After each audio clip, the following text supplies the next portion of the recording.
Hey everybody, welcome to the channel. Now in this video I will show you how you can make another account in TikTok. Please like, comment, subscribe to the channel. Let's get started. Go to TikTok with you. I have my account. In the bottom right corner, name my profile. If I want to add another entry, we click here at the top.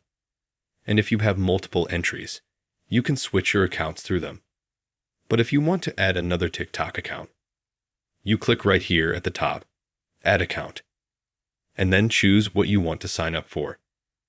Use phone or email, Google, Facebook, VK, or Twitter.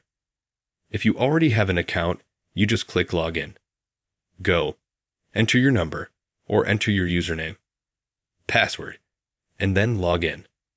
That's how easy it is to get another account in TikTok.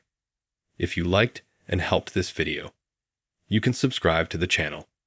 Like it. Thank you all so much for watching. Goodbye.